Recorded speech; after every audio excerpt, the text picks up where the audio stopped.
The Girl with Green Eyes. Greg is a porter at the Shepton Hotel in New York. After work, he always goes for a coffee across the street. A girl is sitting in the coffee shop near the window. "It's her again," thinks Greg. "She's here every afternoon. I'm going to say hello." Greg goes into the coffee shop and gets a coffee. Then he goes across to the girl's table. "Hi," he says. "I'm Greg. Can I sit with you?" "Okay," she says. "I'm Cassie." "I come here for a coffee every day after work," says Greg. "I'm a porter at the Shepton Hotel." He smiles. "You have beautiful green eyes." "Have I?" she says. She doesn't smile. "Is something wrong, Cassie?" he asks. "You don't look very happy." It's nothing," she says. "Tell me," says Greg. "Maybe I can help." "Well," she begins. "Go on," says Greg. "My stepfather is staying at the Shepton Hotel," she says. "He has my sketchbooks. I'm an artist. When I ask him to give them to me, he says, 'No, I want you to come back home to Boston.' But I don't want to go back to Boston. He's not nice." "How long is he going to be at the hotel?" asks Greg. 2 more days, says Cassie. "He's in room 724. "Maybe I can get the sketchbooks for you," says Greg. "Maybe I can get into his room." "Can you?" she says. "Meet me here tomorrow afternoon at 4:30, says Greg.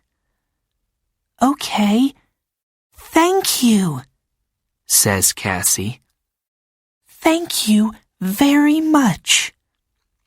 She looks at her watch. "I've got to go now.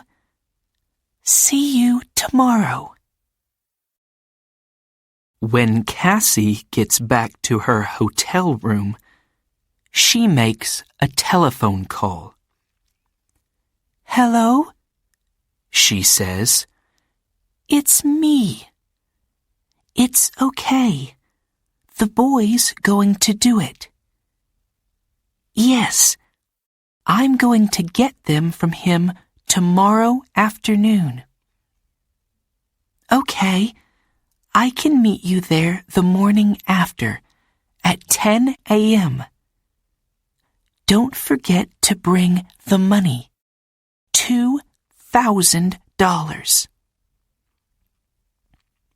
Next morning, Greg arrives at work early. He goes to find room 724. I have to wait for Cassie's stepfather to go out, he thinks. I don't know his name, but it doesn't matter. Greg watches the door of room 724. he sees the girl come to clean the rooms. Some minutes later, a man comes out of room 724. That must be Cassie's stepfather, thinks Greg. He waits for the man to leave and for the cleaning girl to go into room 724. I need to look in the room, he thinks. Greg waits for the girl to leave the bedroom. Then he goes into the room and begins to look for the sketchbooks. I must be quick, he thinks. Where are they? Suddenly, Greg sees the sketchbooks by the bed. Got them, he thinks. He begins to look at the pictures. Wow! Cassie is a great artist. These are good. Greg is leaving the room when he hears the cleaning girl call out to him. Hey, she says, what are you doing? Come back. Greg does not stop. Greg finishes work that afternoon and leaves the hotel through a door in the next street. When he gets near the front of the hotel, he sees the man from room 724. That's him again, thinks Greg. That's Cassie's stepfather. Greg waits for the man to go into the hotel. Then he goes to the coffee shop. Cassie is at the same table in the coffee shop. Greg gets a coffee and goes to sit with her. I have them, he says, and he puts the sketchbooks on the table. That's great, says Cassie. How can I thank you, Greg? You can meet me later, he says, after I go home and change out of my porter's uniform. I'm sorry, Greg, says Cassie. I can't tonight. Maybe tomorrow night. Okay, says Greg. Tomorrow night. We can get something to eat first. Yes, okay, says Cassie. I have to go now, but meet me here tomorrow evening at 6 o'clock. Cassie gets up, ready to leave. Don't forget your key, says Greg. Oh, thanks, says Cassie. She takes it from him quickly. See you tomorrow. Greg is finishing his coffee when he sees his friend, Mike. You're in trouble, Greg, says Mike. Jake Russo's sketchbooks are not in his room. Room 724. And there are CCTV pictures of you coming from that room. Who is Jake Russo? Asks Greg. Suddenly, he's not feeling very well. An artist, says Mike.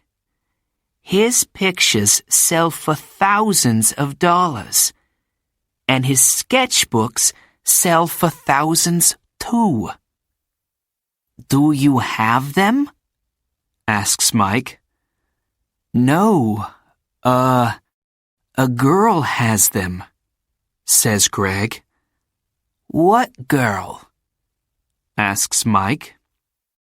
A girl with green eyes, says Greg, and he tells Mike about Cassie and her stepfather. But it's not true, says Mike when Greg finishes speaking. Jake Russo doesn't have a wife or a stepdaughter. You have to find that girl and get the sketchbooks, Greg. And you have to do it before the police find you. Greg walks home to his one-room apartment. How am I going to find her? He thinks. She has Jake Russo's sketchbooks now, so she's not going to meet me again. Is she going to sell them for a lot of money? There is a police car in the street, next to Greg's apartment. Oh no! He thinks. They're waiting for me. I can't get into my apartment now. That night, Greg sleeps on a train in the subway. But early the next morning, "Hey, you," says a man. He's the subway cleaner. "Get up. You can't sleep here all day." Sorry, says Greg. People are arriving to get their trains now. One of them stops and looks at a photograph in his newspaper, and then at Greg. It's him, thinks the man. It's the young man in the newspaper photograph. The police are looking for him.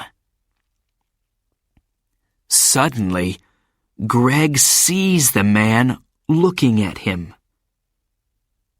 And he sees his picture on the front of the man's newspaper. I have to get out of here quickly, he thinks. The man with the newspaper finds a policeman. It's him, he tells the policeman. The hotel porter. Hey, you, the policeman calls to Greg.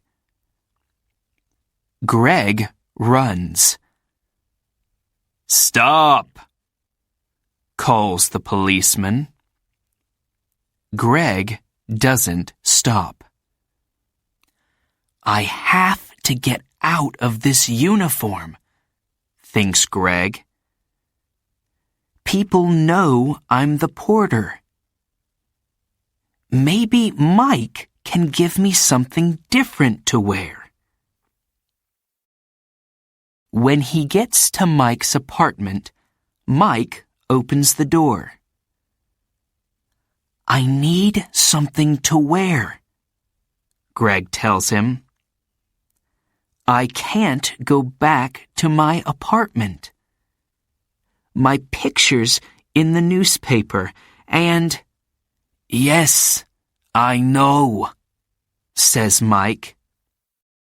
It's okay. Come in. Where's the girl? Asks Mike.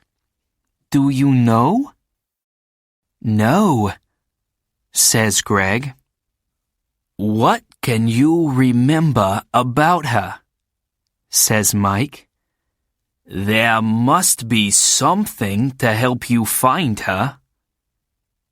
"Yes," Greg says suddenly. "Her key! A key to a room in the Dolphin Hotel. It's a small, cheap hotel near 42nd Street. She must be staying there." "What's the time?" "Nearly 9 o'clock, says Mike. "Maybe she's there now," says Greg. "I have to go." "Thanks, Mike." 20 minutes later, Greg is near the Dolphin Hotel. "Am I too late?" he thinks. Suddenly, Greg sees Cassie come out of the hotel. "Cassie!" he calls.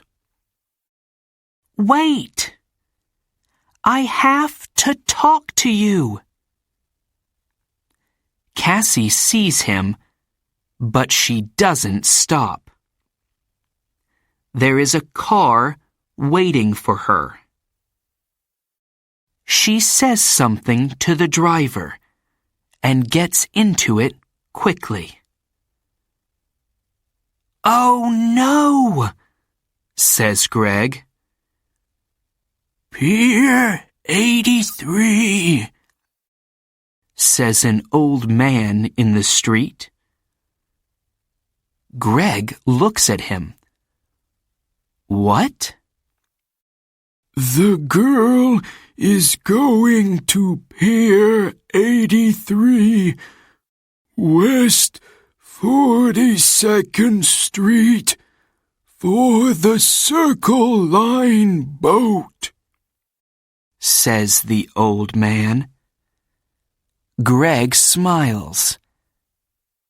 "Thanks," he says. And he begins to run. Greg runs all the way to Pier 83. People are getting on to the boat, and he gets a ticket. On the boat, Greg looks for Cassie. But a woman with a newspaper is looking at him. "It's the young man in the picture," she tells the man with her. "Call the police, Eddie." The man gets his phone and calls the police. Some time later, Greg sees Cassie. She is talking to a man. But Greg does not see two policemen get on the boat. They quickly find Greg. "Where are Jake Russo's sketchbooks?" the first policeman asks him. "I don't have them," says Greg. "You don't want me. You want her. She has the sketchbooks." "Hey, look! He's right," says the second policeman. The two policemen move quickly to Cassie and the man. "I don't understand," says Cassie. "How?" "The two of you are coming with us," says one of the policemen. "You're in trouble." Later, Greg and a policeman take the sketchbooks back to the hotel. Jake Russo is very happy to see them again. I'm sorry, Mr. Russo, says Greg, and tells him everything. It's okay, says the artist, smiling. But stay away from girls with beautiful green eyes.